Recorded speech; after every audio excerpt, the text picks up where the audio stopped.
Hi mga Mars! For today's video ay samahan niyo ulit ako sa aking ganap ngayong araw. Sinipag ako ngayong araw mga mare, kaya naman naglilinis ang person. Pagkatapos nga namin mag-almusal dyan mga mare ay dapat nga maliligo na nga kami ni Iyon. Inuna ko nga muna ito paglilinis dito mga mare dahil kapag naligo na ako ay hindi ko na nga ito magagawa. Pagkatapos ko pinunasan yung bintana sa kwarto mga mare ay sinunod ko naman tong pinunasan tong malaking salamin dito sa sala. Malabo na rin kasi yung salamin na yun mga mare, kaya naman hindi ko na makita yung kagandahan ko. Eto at dinami ko na nga rin tong cabinet namin. Kahit na nasa loob na ng cabinet mga mare ay maalikabok pa din. Kaya mga mare hindi na ako nagpatumpik-tumpik pa na linisan to. Maliit lang naman kasi yung cabinet namin mga mare pero ang daming laman. Hindi siya abubot mga mare pero gamit talaga na ginagamit namin araw-araw. Pinagtatanggal ko nga muna lahat ng laman ng cabinet mga mare para sa ganun ay makuha lahat ng alikabok. Eto at wala na nga gamit dito sa loob. Bale ito mga mare yung nasa loob ng cabinet. O diba ang dami-dami pero maliit lang yung cabinet namin. Pero magbabawas nga ako ng ilalagay sa cabinet mga mare para sa ganun ay maaliwalas naman tignan. So ayan mga mare, inumpisan ko na nga rin mag-vacuum dito sa loob ng cabinet.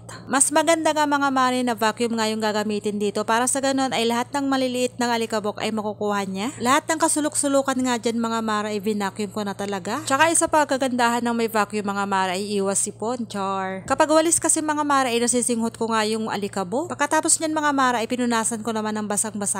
Para sure naman tayo mga mare na walang matitirang alikabok kahit maliit. So ayan mga Mars, hindi ko na rin pinalagpas tong box namin. Dahil sa totoo lang mga mare ay maalikabok na nga din yan. Kayo rin ba mga mare, pinapasukan din ng alikabok yung cabinet ninyo? O talagang maalikabok dito sa lugar namin? Ay yung kumare nyo mga mare may pasayaw-sayaw pa. Carry lang yan mga mare dahil meron namang music. Char. Pagkatapos mga mare ay ito na nga yung resulta. Lahat yan mga mare ay damit nga ni Daddy Ron. Para sa ganun mga mare ay hindi na nga rin siya magtanong sa akin na kesyo saan yung ganitong damit, ganitong kulay, ganun. Habang busy nga ako kakalinis mga mare, si Daddy Ron ay naghahanda ng aming pananghalian. Syempre mga mare, naligo nga muna kami bago kami kakain. Syempre mga mare, alam nyo naman pagkatapos kumain, inaantok ang person. Kain tayo mga mare, thank you sa blessing. Inaantok nga ako sa mga oras na yun mga mare, pero yung alaga ko ay gising na gising pa. Binabantayan niya yung daddy niya na gumagawa ng dustpan mga mare. Dahil meron naman kaming yero na hindi na ginagamit dito mga mare at naisipan nga ni Daddy Ron na gumawa na lang ng dustpan. Mas matibay pa nga ito mga mare, baka umabot pa nga ng 10 years. Tiyo. Ayaw pa nga matulog ng mga junakis ko mga mare pero ako talaga ay naantok na. Sabi ko ililibang ko na lang muna yung sarili ko mga mare. So ayan, nilinisan ko na nga itong lagay ng tubig namin. Pinunasan ko lang naman ng tissue sa may bandang gilid. Magaan lang naman yan mga mare at nagustuhan ko nga din yung kulay niya. Masarap maglinis lalo na't merong music. At yung hinugasan ko lang naman mga mare, yung ibabaw mismo ng tubig. Ayan mga mare, yung hawak kong kulay puti. Pagkatapos kong hinugasan mga mare, ipinunasan ko naman ng tissue. At dyan nga nakapwesto yan mga mare at ibabalik ko na nga din dahil malinis na. Ayan, at mayroon pa nga pa-approve ang kumare nyo.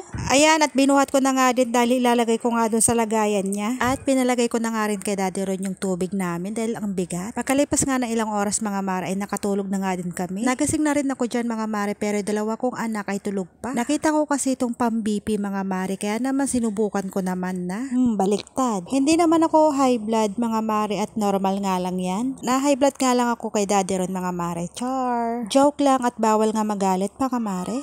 So eto tinry ko nga din kay Daddy Ron mga mare at eto nga yung BP niya. Kayo na umusga mga mare. O siya, hanggang dito na lang. Salamat sa inyong panonood. Bye. See you my next vlog.